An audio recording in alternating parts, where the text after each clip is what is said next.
গুছিয়ে সংসার করাটা নারীর রক্ত।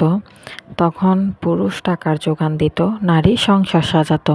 রেডিও থেকে রান্নার রেসিপি শুনে খাতায় তুলে রাখতো, পত্রিকায় রান্নার রেসিপি দেওয়া থাকলে সেটাও কাটিং করে সযত্নে তুলে রাখতো ডায়েরির মধ্যে।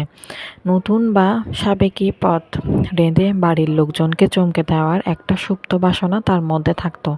ভাঙা বালতি, বাদ দেওয়া মগে বেলি ফুল, দুপাটি রক্তকরবী পুঁতে বারান্দা কিংবা ছাদে সবুজের পাচার বসিয়ে দিত সে। শয়নে স্বপনে জাগরণে তিল তিল করে বাসা বোনার কাজটা সে সম্পূর্ণ করত। এখন নারীরা পুরুষের মতো বাইরে কাজ সামলাচ্ছে, অর্থ উপার্জন করছে, আবার ঘরের কাজ করছে। একটু সময় পেলেই টুক করে রেসিপি টুকে নিচ্ছে ফোনে, সেভ করে রাখছে স্বামী, সন্তান, শ্বশুরের প্রিয় কিছু রান্নার রেসিপি। অফিস থেকে ফেরার পথে বাইপাসের নার্সারিগুলো থেকে দরাদরি করে কিনে আনছে সিজনাল ফুলগুলো ছাড়া। ছুটির দিনে রান্না করে ফেলছে 5 রকম পদ। পায়েসটাও বাদ যাচ্ছে না। গুছিয়ে সংসার করা ব্যাপারটা নারীর রক্তে।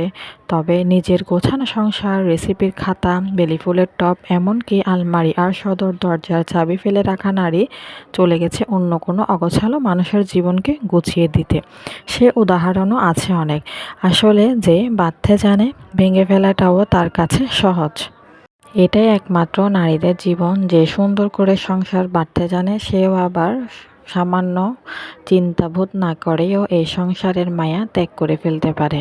নারী আজ স্বয়ংসিদ্ধা। তারা এখন কার উপরে নির্ভরশীল নয়, উল্টো তাদের উপরে দাঁড়িয়ে আছে পরিবার। আবার কখনো তাদের উপরে নির্ভর করেছে কোনো দেশের ভাগ্য বা কোম্পানির ভবিষ্যৎ।